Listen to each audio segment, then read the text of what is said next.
All right, end of the week, Simply Bitcoin. We break down the news from Twitter, daily fail, meme review, software releases, the websites by plebes. Drop us a like, subscribe. Let's go to the numbers. We are currently at a block height of 677,486. Current Bitcoin price, 58,780. Chain rewrite days, 596. Total lightning capacity, 1,166.61. Bitcoin versus gold market cap, 9.75%. A little bit of a slip. Sats per dollar, 1,701. We're just off of that all-time high. We're looking at it. We're seeing it. We see it. It's so close. We can almost touch it, but it's almost out of grasp. But anyways, look, the numbers haven't really changed since yesterday. Phenomenal. They're bullish. I love it. Love that the fact that we're so steady at these levels, right? Yep. But anyways, Phil, it's time for the daily fail. All right. Return offender and shitcoin douchebag, Chris Berneski. Do BTC maxis still appear in public? At 58% dominance and dropping, they seem awful quiet. No, it's just nobody's talking to you anymore, bud. You're completely irrelevant and like a complete douche. And you wrote books about how to get people into shitcoining and buy complete crap. Okay? So you sold a bunch of people affinity scams and you try to make yourself relevant in this space. And yeah, I'm just making fun of you. So I'm sorry, but that guy has always horrible takes. And he just he comes up with these well, what is that? What are you even talking about? Anyways, dude sucks. Yeah, he does suck. And he sucks. His takes suck. He lost a lot of people the opportunity of a lifetime, Yeah, and of course. it's we were talking about yesterday, the OG bag holder, the the cost that you have, being in shitcoins, right? It costs you so much, right? You don't realize it until after the fact because you come to this realization oh, I could have had so much Bitcoin. So people like him, man, totally a fail, definitely deserves to be called out, and he's going to have fun staying poor. Anyways, Phil, it's time for it. The daily meme review. All right, everybody. So the meme for today is brought to us by a meme lord, a Simply Bitcoin meme lord. In fact, the meme lord that came up with laser rate until 100K, definitely one of the OGs. But anyways, check out this meme. MicroStrategy, Square, Tesla, Galaxy Digital, Tahini, Teletubby, no. And look, this meme down here perfectly describes the situation of Bitcoin Twitter. But anyways, phenomenal meme. And because it's such a phenomenal meme, I'm going to give it a head of cabbage and some carrots. Ooh, solid scores. Head of cabbage and some carrots. Okay, I have to be honest. I had to reread that meme a few times, not because I didn't understand it, but because the reaction on Twitter, depending on who you follow, is going to depend on what you saw. So I saw a bunch of people that were super excited, but also at the same time confused. They're like, yay, Teletubbies? So yeah, I mean, look, great meme. And I am not just giving this, I'm not giving this just a banana. It's a peeled banana. Oh! Peeled. Oh, peeled banana, dude. Banana. That's too Ready much. to go. That's too much, Phil. But anyways, phenomenal scores. Head of cabbage, carrots, and a peeled banana. Anyways, Phil, it's time for it. The Daily News, sponsored by Crypto Cloaks. All right, everybody. So, look, the news isn't so bullish. I saved the bullish news for the end, but this is alarming, and this is something that we need to fight back as Bitcoiners. Let's get started. So, look, a federal court and district, to quote the article, or to quote the statement, because it's from the Department of Justice themselves, a federal court in the District of Massachusetts entered an order today authorizing the IRS to serve a John Doe summons on Circle Internet Financial or its predecessor subsidiaries, blah, blah, blah, blah, including Poloniex. So it's really Poloniex, right? Yes. But here's the important part. They're seeking information about U.S. taxpayers who conducted at least the equivalent of $20,000 in transactions in cryptocurrency during the years 2016 and 2020. Okay. Here's the part that's really important, guys. A John Doe summons, right? So this isn't like, you're innocent until proven guilty. This is you're guilty, prove your innocence, right? There's no crime. They're not saying there's a crime. That's why they put it under John Doe, right? And they're just saying, look, if you're involved, if you had any type of transactions, we want to see every single type, right? And this isn't just happening in the United States. This is starting to become a theme, right? And it's also being pushed by the financial. It's also being pushed by the Financial Action. The FATF, the Financial Action Task Force, right? And they recently released a guidance that was absolutely terrifying. Here are the 3 topics of concern: surveillance obligations for non-custodial entities, right? So they want to know, even if you're a service like Casa, this applies to you, such as multi-sig minority key holders with various participants in smart contracts, right? They want to expand. Surveillance.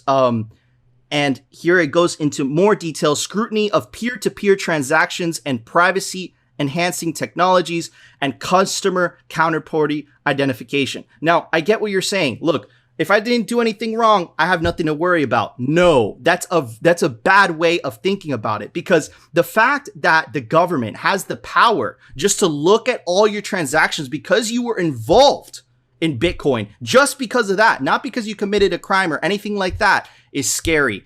And they're abusing the hell out of it. And there's this awesome article by Bitcoin Magazine, right, talking about how dangerous this is, right? Look at the title of the article. It speaks for itself. The FATF is loading the gun, and they absolutely are. And the article goes on to say non-elected officials are becoming increasingly worried that money is becoming as frictionless as communication is, and more importantly, that they have no ability to control and censor financial flaws at will. Instead of having local law enforcement agencies prosecuting bad actors when a crime has been committed, the FATF has been pushing for our society to become one of surveillance, control, and censorship, right? And this is exactly what this is, right? So you have, the FATF releasing a guidance, right? But there is the Justice Department actually acting upon it, right? So look, it's absolutely terrifying, Phil. Like, look, and the article is absolutely right. The friction is very low when it comes to Bitcoin, right? It's a liberating technology, but these people want control. And you look at the laws that they have, right? If you go to another country, you can't have more than $10,000 in cash. Bitcoin completely destroys that, right? Because you can have a seed, you can memorize it in your head, you can cross a border, and that law becomes unenforceable, right? So are you a bad person because you're crossing the border with more than $10,000? It's like we have been brainwashed to think that these laws are necessary, but they're not, right? And Bitcoin is exposing how crazy they are, and they're just methods of control. They're not for our safety. That's the excuse. The excuse is terrorism. The excuse is, child. I don't want to say the word because YouTube censors, right? But it's like those are the excuses for these totalitarian rules. But in reality, they're not really protecting anybody, right? And the people that go around these rules are the banks themselves. So if you have a banking license, you're immune from these laws. So it's like it goes back to the GameStop and the hedge fund thing yesterday. It's like rules for you guys, but not rules for us, right? Man, we have to fight back against these injustices. We have to give feedback to these things. And these are unelected officials, right? You can't even vote them out. They're just, these elites in a tower saying, this can't happen. This can't happen. And it's like, it's insanity. Anyways, Phil, what are your thoughts on this injustice? I'm going to start this off by just saying the 3 Ds, okay? They're deplorable, they're despicable, and this is disgusting. Okay, like I think this goes back to what we saw in that article, right? It's at this point, okay, you are just a suspect for simply, or they're trying to make it out to be that way, that you are a suspect of wrongdoing just by simply engaging in the ecosystem, okay? But in the meantime, their ecosystem, let's remind everyone. So, okay, so you are somehow a criminal, but yet the entities that creates the money and everything, they get to create it at will and they get to make you poorer. That's perfectly fine, right? They get to make their friends rich and get to enjoy life the way they would like, but you don't. That's okay. That's perfectly fine. That's legit. Right? I mean, it's completely ridiculous. And then you look at the banks. I mean, are you kidding me? You know, if you're big enough, no one will ever know that you were scamming. If you're friends with the right people, you can scam your whole entire life and no one will know. But yet they want to sit there and they want to put this pressure on Bitcoin. And I think that they're going to lose. I think they're going to fail. Because you know what? Humans, at the end of the day, desire freedom and they want to be loved. Really, I know it sounds corny, but that's really what a human being wants at the end of the day, you know?